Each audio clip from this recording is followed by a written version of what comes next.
A few days ago, I decided to homeschool my daughter, and these are the reasons as to why I decided to homeschool my 3-year-old daughter who's soon to turn 4 years old.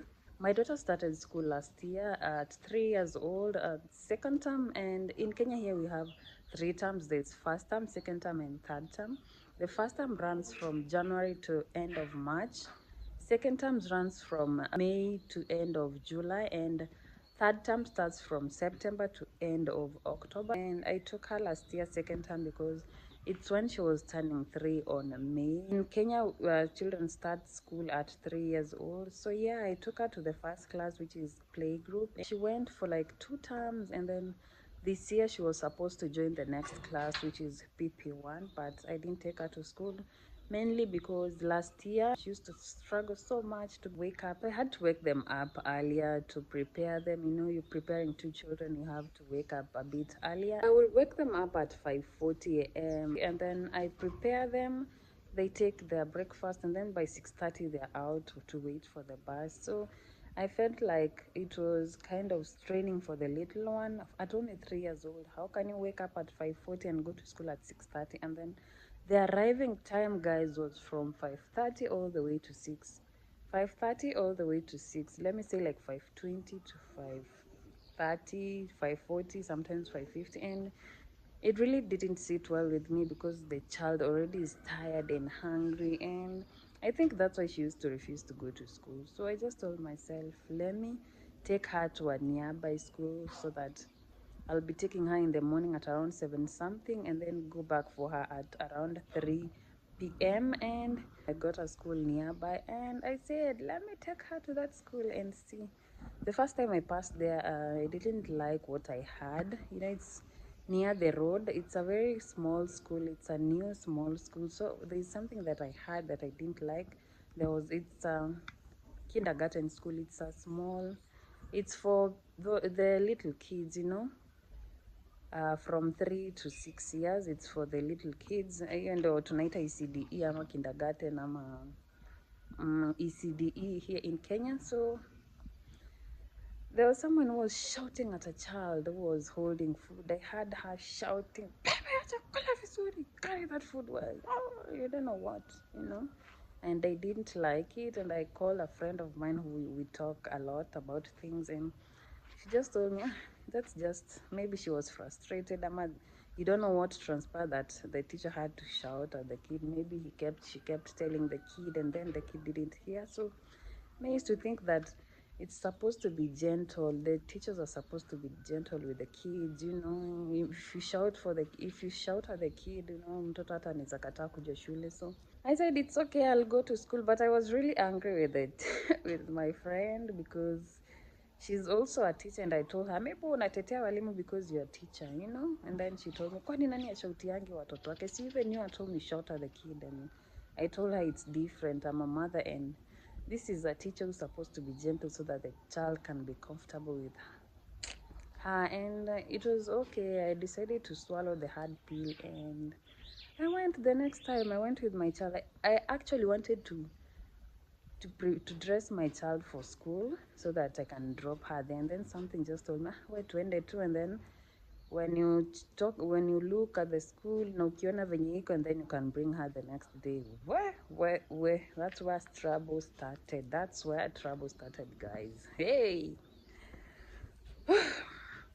let me breathe before I tell you guys. So on arriving at the gate, you know, the school is situated in a 50 by 100 plot, so it's a small plot and everything is within there. So yeah, and I had a very loud and bitter cry coming from the sides of the toilet. And then I told myself, I know maybe there's a teacher there who's guiding the child, but please let me, because of the motherly instincts, let me just go and see what's happening. And shock on me, when I arrived there, it was a child who was crying inside the toilet. The toilet was locked from the outside, and the child was crying really hard. I quickly opened the door for the child, and the child had tears all over. They had even dropped, and then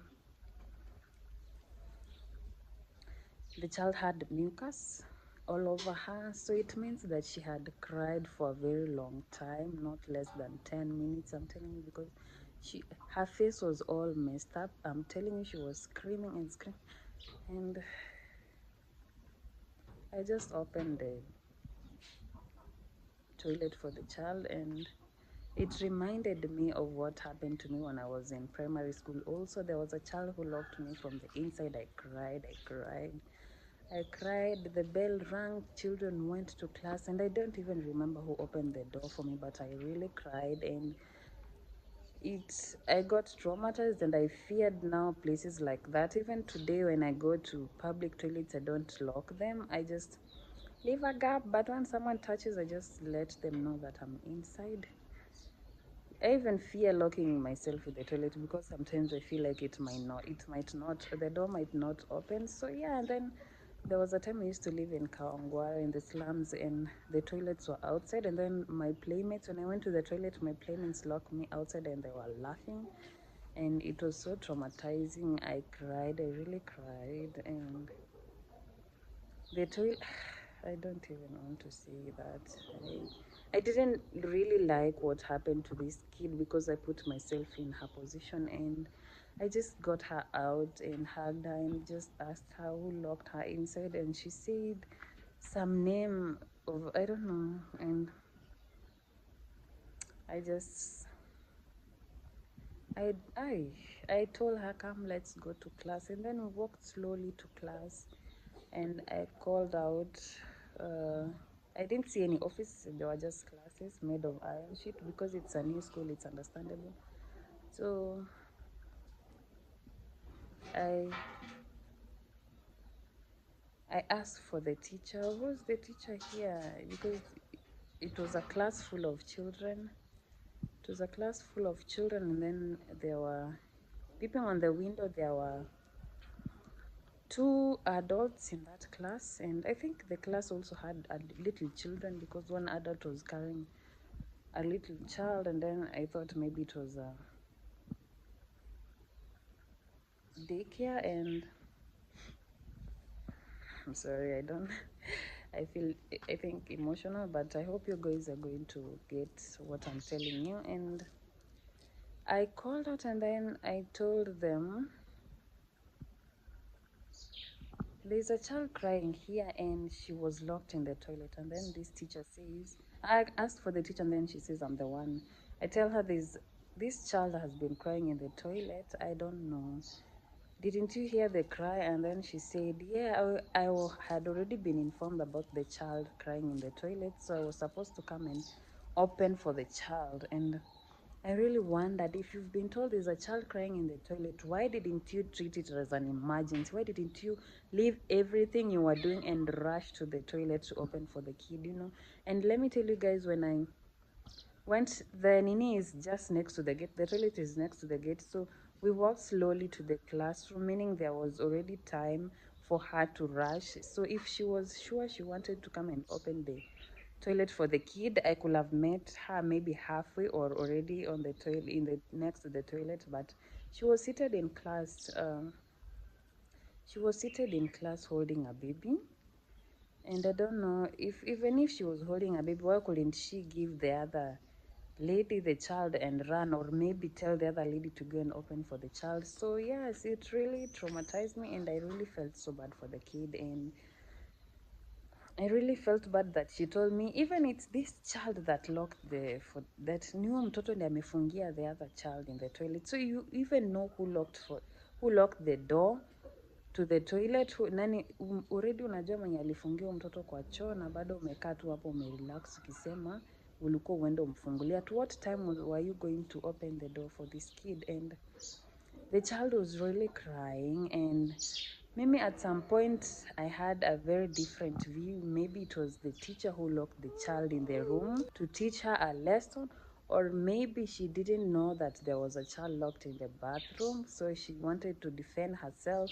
or I don't know, maybe there was a child who locked him, like the way she said. And my question is, why didn't she go to open the door if she knew there was a child who was locked in the bathroom? This is trauma she's bringing to a kid. This is trauma that is going to build up in a kid. And even if the child tells the mom today, don't want to go to school tomorrow, the mother will still push the kid to go to school. She will still force the child to go to school, telling her, waenda shule najua taki kwenda. But she will think that it's just a normal thing, the way children don't want to go to school. So you have, guys, when your child doesn't want to go to school, understand why they don't want to go to school. Maybe something happened to them. So I asked myself, sasa huyu mtoto akiambia mama yake kesho I don't want to go to school, the mother will still push the child to go to school, not knowing what transpired. But this is something that I'm sure the child will never forget in her whole life, because she looked like she was 5 years, around 4 to 5 years, 4, 5, 6, I don't really know. And funny thing is that the gate wasn't even locked. And maybe my question is, what if a child pretends to go to the toilet? Emma just wants to go to the toilet, and then she decides, let me just go out of the gate. You know, children can do anything. The gate wasn't locked. The gate is supposed to be locked by a padlock, or maybe there's someone should be guarding the gate. But because it's a new school, I understand. But Mwalimu, you should have put a padlock on that gate so that if someone wants to come in, they can knock hard. And also another thing, you can't pretend that you didn't hear the cries, because there was only one class occupied. You have 2 rooms in your school, and there was only one class occupied, and there was no noise from that class. Even if there was a little noise, you could have heard some cries from elsewhere and rushed to see what was wrong. So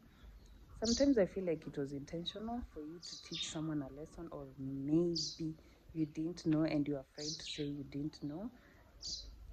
But I really didn't feel comfortable. So I just told her I was supposed to bring my child here, but with this, I don't even feel comfortable bringing my child. So how much do you charge? And we discussed and then I told her I'll see if I'll bring her tomorrow. And true to my words, I didn't bring her. And about homeschool, that's when I decided to homeschool my child, for sure. And homeschooling was something that my sister had introduced to me and told me, you know, you can homeschool your daughter Kayla. She's so young to be going to school at 6:30 and then coming home at 5 something. You should just homeschool your child, you know. Yeah, and then it helps a lot. And after homeschooling inasaidia kusomesha a lot of things. And I didn't really consider that because I didn't think myself as a teacher. Yes, I'm learned and I can teach, but you know, for you to be a teacher, you have to have this passion and this what and what. But guys, I just learned how to be patient and all that in homeschooling. It's going to teach you a lot of things, and it's going to create a bond with your child. And I'm telling you right now, my daughter and I are very close. So yeah, so when I saw that incident is when I said, no, Sarap, let me just do the homeschooling thing. Even if I don't know how to go about it, let me go and buy the resources. I went and bought all textbooks and a revision book and some past papers. And yeah, that's how I started homeschooling my daughter. And right now I'm supposed to start at 8:30. It's a few minutes to 8:30. So yes, this is why I started homeschooling. And if you're homeschooling out there, I want to know why you decided to homeschool your child, or was it something that forced you, or you just decided to homeschool your child? So that has been me, Naomi. Thank you so much for joining me. See you in the next video. Bye bye.